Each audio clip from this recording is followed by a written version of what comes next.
you ready to have your minds blown? See, she goes into somebody else. No, I'm just kidding. Good morning. My name is Michael Bookman. My colleague and I, David Reyes, will be discussing with you today the opportunity of the nation to create a Death with Dignity Act. Now, this would be a nationwide act, and it would mirror the Oregon Act of the same name.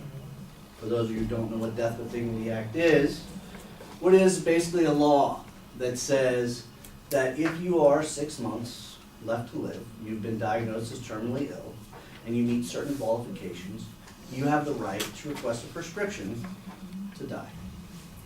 Now, this has been a huge debate for longer than I've been alive, and most everyone's been alive. But it's a very important thing that I think we all need to talk about, because death with dignity is so important.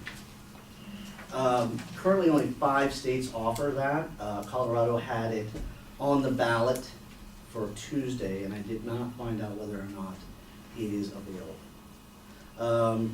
Physicians have been imprisoned over this. Dr. Jack Kevorkian served 9 years in prison for assisting patients who were terminally ill with their death. There's so many things that you can discuss about with this debate, but we're going to focus on 2 very important ones. Number 1 is autonomy.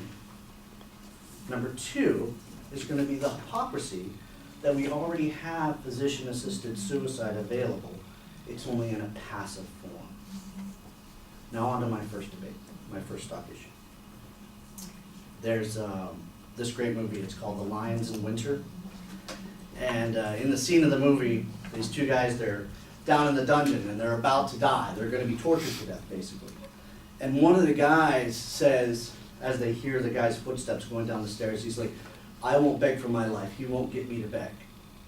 And his brother says, "You fool, as if it matters how a man falls." And the brother says, "When the fall is all that's left, it matters most." And that's what we're talking about with autonomy. Everyone has the right to have control over what's happening with their bodies. In a Pew Poll, when asked about end-of-life decisions for other people, 2/3 of Americans say that there is at least some cases in which a person should be allowed to choose to die of their own free will. Andrew Solomon is a clinical physician.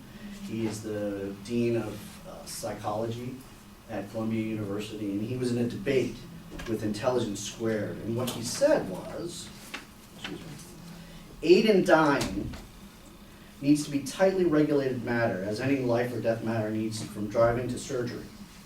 But while no one should be pressed into assisted dying, no one should be categorically denied that right. So what we're saying is that, yes, we have the right to die, but it should be enforced, and there should be rules. And that's what the Death with Dignity Act does.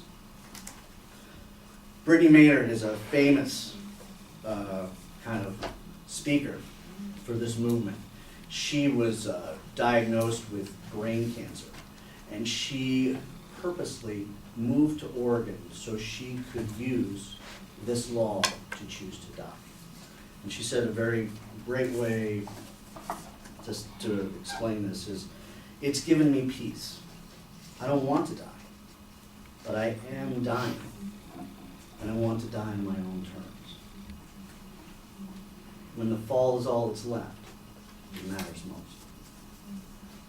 The next thing we're going to talk about is that physician-assisted suicide already occurs.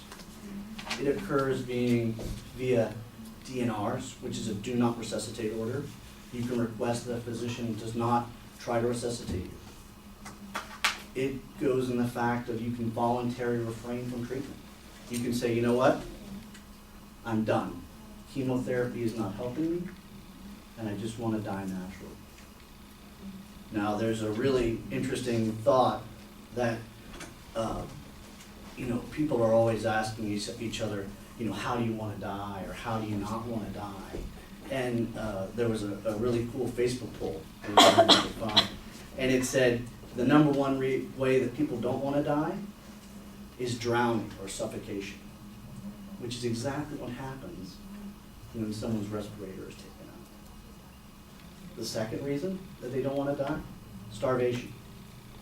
That's what happens when you remove a feeding tube. The passive euthanasia that occurs already, that the AMA says it's okay, when you are overmastered with disease, that physicians can allow you to choose to die. That's what happens.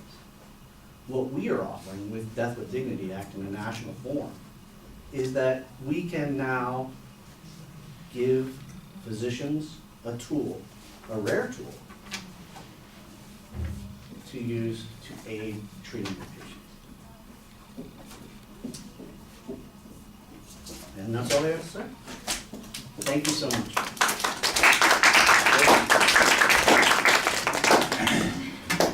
Bill,